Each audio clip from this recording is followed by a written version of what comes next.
एक फिलॉसॉफर, एक डॉक्टर आणि एक लेजंड मेडिकल विद्यार्थ्यांसाठी गुरु आपल्यासोबत ओपी कपूर सर आहेत. सर, जिस तरह से 65 साल आपने टीचिंग किया, आपका लेक्चर सीरीज जो है वो अभी भी आप करते हो, 87 ईयर्स ओल्ड, लगता नहीं है.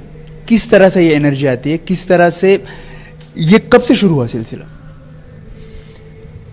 I think most of the energy of most of the people who speak, teach or do anything comes from the crowd. जब भी मैं बोला 23 years old था as a medical registrar, I used to have 100 students attending at night time my lectures. So crowd देख के आपको energy आती है.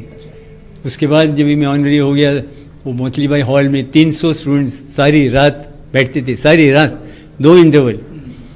और 2 इंटरवल में वो टाइम पे जब भी मेरा नाम जोकर फिल्म फेल हो गई थी, बिकॉज 5 आवर्स फिल्म, हमारे लेक्चर 7 आवर्स 8 आवर्स चलते थे. और उसके बाद 30 साल के बाद जब ये हॉल में शुरू हुआ, बिरला हॉल में, लास्ट 30-35 ईयर्स, तो इधर भी जो क्राउड देख के ना 1,500 people crowd, I think the energy comes from there. You know, they want to hear you, you want to talk. कब से लगा ये मुझे करना है, मुझे सिखाना है? 65 साल 67 अब हो रहे हैं. कब लगा कि मुझे ये काम करना है, मुझे ये सिखाना है? और जिस तरह से अब पूरे दिन, पूरे हर संडे को जो उत्साह दिखता है वो अभी भी दिखता है, कब लगा ये? 1955 में जब भी मैं मेडिकल रजिस्ट्रार था, तो हमारा काम था टीचिंग.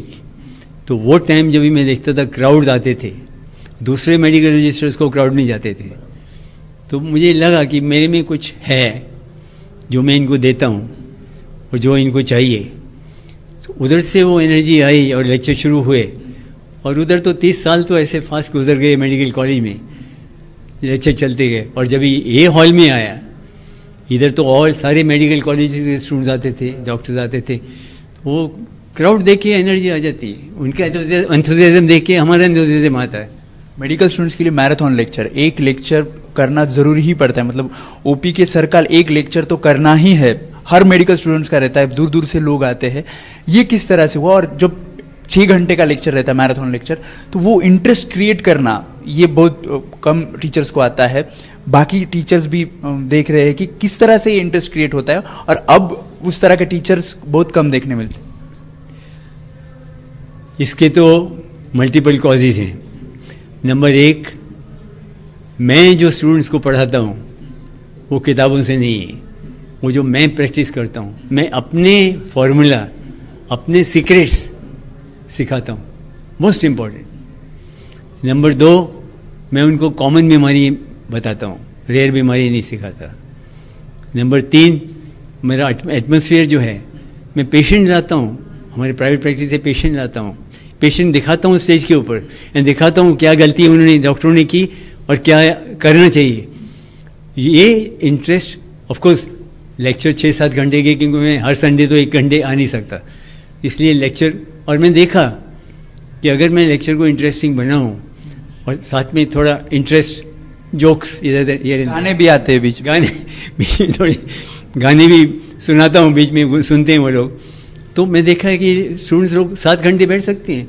शुरू में हमारे 30 साल इधर ये हॉल में सुबह 7:30 से लेके 2:30 बजे तक 7 घंटे स्टूडेंट्स बैठते थे. अभी पिछले 5 साल से मैंने 4 घंटे 4.5 घंटे किया. श्रीकांत सर ने अभी कहा कि लोकल रुक जाए, मुंबई थम जाए, लेकिन संडे का लेक्चर होता ही है. और लोग देखा जाए तो पूरा हॉल भर जाता है, बैठने को जगह नहीं मिलती. ये जादू क्या है? देखें, कोई भी मेडिकल कॉलेजेस में टीचिंग नहीं थी. और जब भी मैं इधर शुरू किया 85, तो सारे मेडिकल कॉलेज के स्टूडेंट्स हम इनवाइट करते थे, क्योंकि कैपेसिटी 1200 और 200-300 तो नीचे ग्राउंड पे बैठते थे. So that is the time सब स्टूडेंट्स को मालूम पड़ गया कि संडे को फ्री होते हैं, सुबह 6-7 घंटे, और इधर आके बैठते हैं फ्री, हम चार्जेस भी नहीं करते. That is how the crowd increase. PG students के जो लेक्चर है वो आपने बंद कर दिए, लेकिन अब एनएमसी बिल आ गया है, नीट की वजह से ये आपने बंद किया था, ऐसा कहा जा रहा है. अब किस तरह से वो पीजी के होंगे लेक्चर शुरू? क्योंकि बहुत से स्टूडेंट्स हैं मेडिकल के, वो राह देख रहे हैं कि कब ये शुरू होंगे lecture. I am very sorry, too late. मैं 88 हो गया, तो अभी अगले साल और 89, फिर 90। और मैंने जो बताया कि मैंने जो मिशन किया है कि जनरल प्रैक्टिशनर्स को पढ़ाने का, एमडी स्टूडेंट्स को पढ़ाया है, बहुत पढ़ाया है, एमबीबीएस स्टूडेंट्स को 60 साल पढ़ाया है, कम से कम 5-10 साल तो मैं इनको पढ़ाऊँ। अगर मैं 2-3 साल और जिया, जनरल प्रैक्टिशनर्स में जैसे बोल रहा है कि इंडिया में 2.5 मिलियन जो हैं, उनको मैं इनकरेज करना चाहता हूँ, किताबें लिख के, लेक्चर दे के।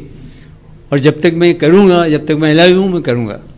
बाकी टीचर्स जो मेडिकल फर्टर्निटी के हैं उन्हें क्या कहेंगे? बहुत सारे कम टीचर्स दिखते हैं, लगते हैं जो इंटरेस्ट से पढ़ाते हैं, उनको क्या कहेंगे?